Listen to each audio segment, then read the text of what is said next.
And welcome back. Time to touch on a subject of post-exploitation.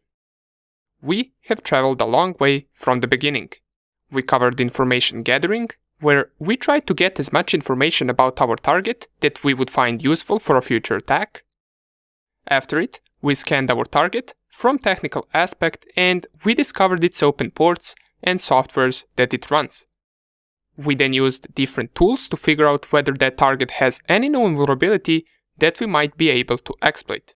And then we exploited many different targets from Linux Metasploitable to Windows 7 and Windows 10. We both saw how to exploit its vulnerabilities, and then after it, we created our own payloads that we executed on the target system. Now comes the part after the exploitation. What are we going to do now that we're on the target system? What are we looking for and what cool things can we even do? Well, we have lots and lots of options, depending on what we want to find, of course. For example, the most simple thing we can do is scroll through their file system and look through what files and programs they have on their machine. Maybe we could find something interesting, such as saved passwords inside of a file, or some other important files for that company that are laying on that machine unprotected. We could also download files from that machine and also upload files to it in case we want to send another payload or another executable that we want to run on their system. We can do all of this with our Meterpreter shell just by running a few commands. Talking about passwords, that is also something that we would look for.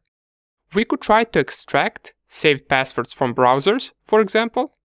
Remember when you click on that button that says "Remember me" once you log into some web page?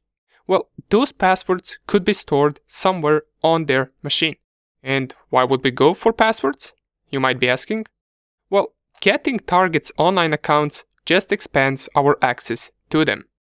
Imagine you were to get their PayPal password and gain access to their PayPal account. That wouldn't be so pretty for them since you would have access to all of their funds. Another thing we could try to do is gain access to the entire network from the target machine that we hacked. Maybe inside of company's network you manage to get access to one machine, but it doesn't have all the things you might need. Maybe some important files could be on some other machine from that same network. In that case, you would want to try to hack that other machine from the machine that you already hacked.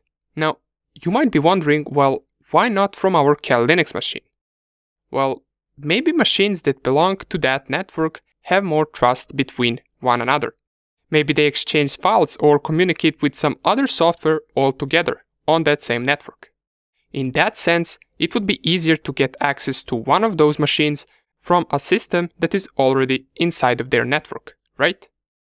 Maybe we would also want to run a keylogger on the machine we got access to. Now, keylogger is a program that captures every keyboard input from that machine. So with this, not only we could maybe capture some passwords that the user of that machine would input in some secured website or software, but we would also be able to see everything else that he or she typed. From what they searched on the internet to maybe the messages that they're sending on social media from that machine, or basically anything that they type in the keyboard, we will be able to see it. Amazing, right? You can picture post-exploitation as some type of a information gathering on the target system. And these things that we talked about are just a small portion of what we can do once we hack a machine. Now that we briefly talked about post-exploitation theory, let us see what available tools and commands we can use to achieve all of the things that we mentioned and even more. See you in the next video.